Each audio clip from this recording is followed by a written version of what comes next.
Olá pessoal, sejam bem-vindos a essa série preparada com muito carinho sobre o cenário atual da ansiedade. Eu me chamo Camila Campos Claviço, sou psicóloga clínica e organizacional e estou aqui para trazer conteúdo através de 4 capítulos do qual abordaremos sobre ansiedade, o impacto das situações atuais e principalmente da pandemia que vivenciamos na nossa saúde mental, compreender um pouquinho sobre a saúde mental e os sintomas da ansiedade e ainda traremos dicas práticas de tratamento para a ansiedade.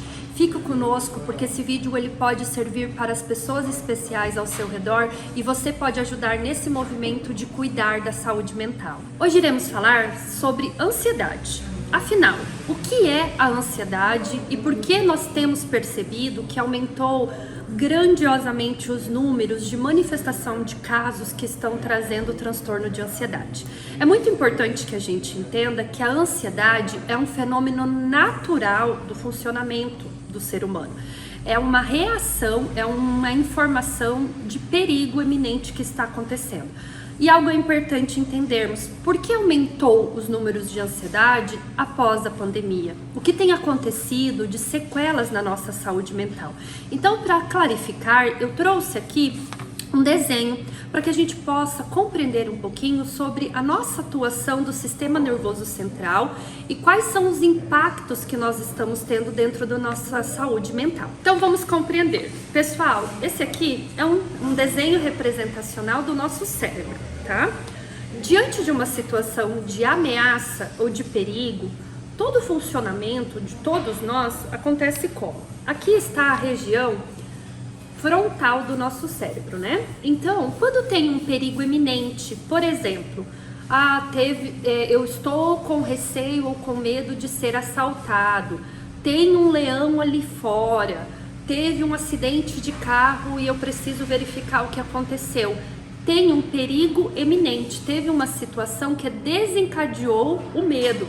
E isso desencadeia, tá? E essa situação aqui de perigo iminente, ela desencadeia a amígdala, que é uma glândula responsável pela regulação de humor dentro do nosso cérebro, tá?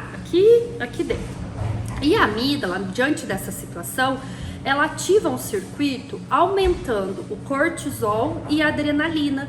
Então, veio o perigo, aumenta o cortisol e a adrenalina. Com a situação de aumento de cortisol e adrenalina, há uma sequela de sintomas. Então, a pele fica mais esbranquiçada porque o sangue vem para o músculo, há uma palpitação, uma sudorese, um suor eminente. Por que isso? Porque o corpo se prepara numa situação de fuga e defesa.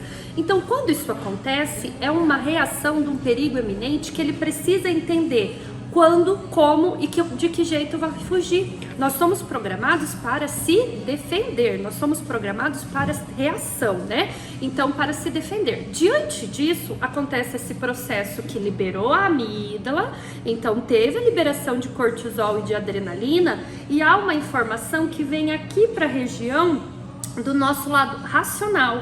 E aí esse lado racional, ele fala: olha, esse é um medo controlável, eu preciso só me proteger, é só eu fechar a porta ou ligar o alarme ou pedir ajuda diante de um acidente de carro, e fechou o circuito. Então, quando eu falo em fechou o circuito, teve o episódio do medo, teve a liberação da glândula e teve o processo de ativação racional, fechou esse circuito. Então isso não gera danos, não gera sequelas para o nosso sistema nervoso central. E agora vamos entender o que aconteceu com o nosso funcionamento cerebral diante do processo da pandemia, os efeitos danosos que teve a nossa saúde mental.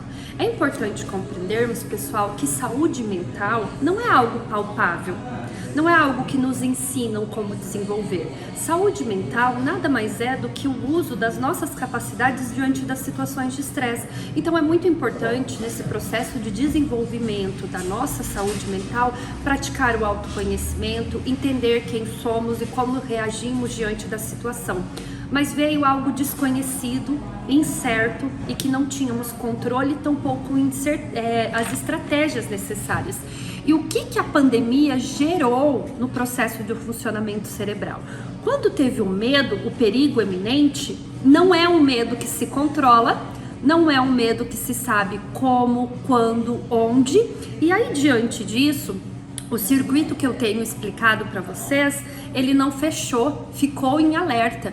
Então houve uma descarga excessiva de cortisol e adrenalina no nosso sistema nervoso central. E aí esse circuito não fechando, o que aconteceu? A mente descarregou, a mente ficou em alerta, a mente ficou com a mensagem, tem um perigo eminente. E aí se nós formos pensar, qual é o maior perigo eminente que nos colocou ali diante de uma realidade totalmente clara e que nós não somos educados para isso?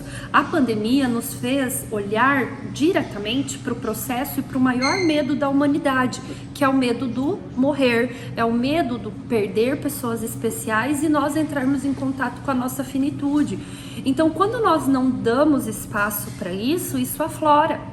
É muito importante que a gente entenda que isso não é uma escolha, e isso aconteceu a nível de sistema nervoso central, e existem algumas pessoas que, paralelo a isso, com situações do ambiente, com desafios que estão vivenciando, têm desencadeado sinais e sintomas de transtorno da ansiedade.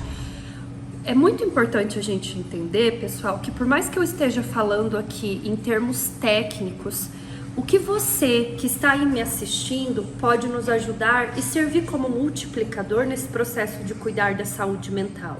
Diante do reconhecimento de sinais e sintomas, o primeiro passo é buscar ajuda, porque a ansiedade ela pode ser tratada até 80% sem o auxílio da medicação.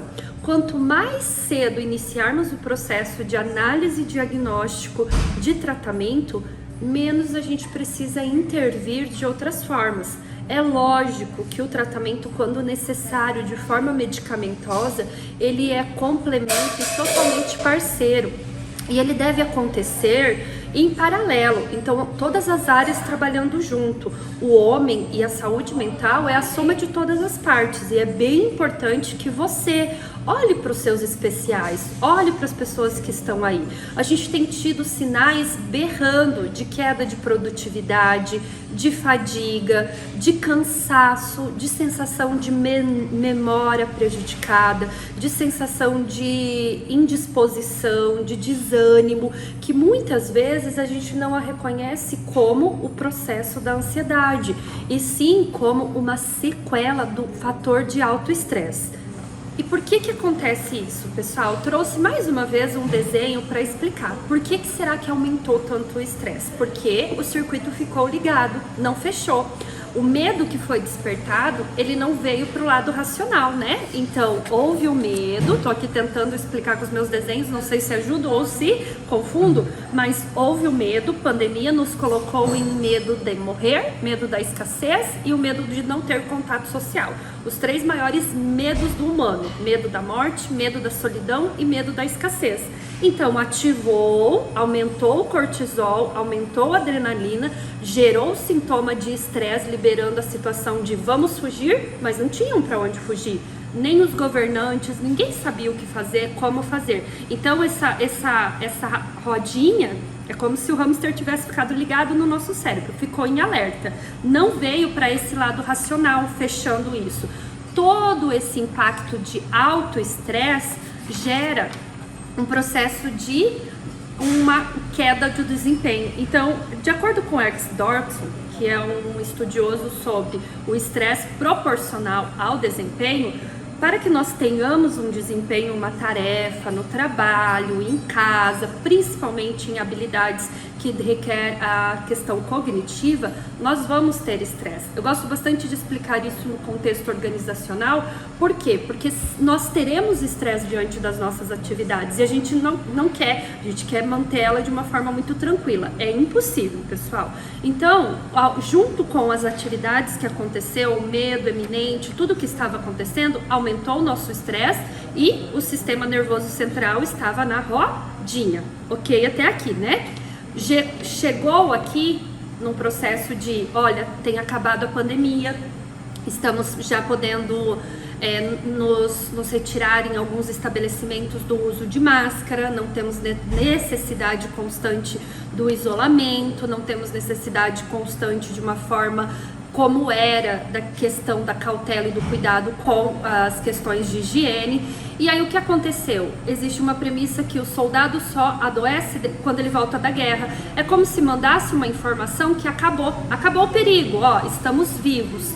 Vivemos o luto, vivemos várias fases, vivemos o processo de sequelas e agora o que acontece? Tem toda a queda. E nessa queda, pessoal, tem fadiga, tem cansaço, tem queda de produtividade, tem insônia, tem dificuldade de concentração e de memória, que necessariamente não estão associados a sintomas da ansiedade, mas estão associados a sintoma de uma fadiga, de um cansaço extremo, que é importante a gente olhar.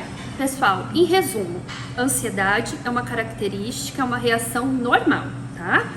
Todos nós temos. Quando ela se torna danosa, quando ela fica com o circuito ativado por muito tempo, gerando sintomas e sinais. No próximo vídeo, nós falaremos um pouco sobre esses sintomas para que você possa olhar, analisar, ver se reconhece e dar o primeiro passo de apoio e cuidado para você, o processo de buscar ajuda. Até o próximo vídeo. Um grande beijo.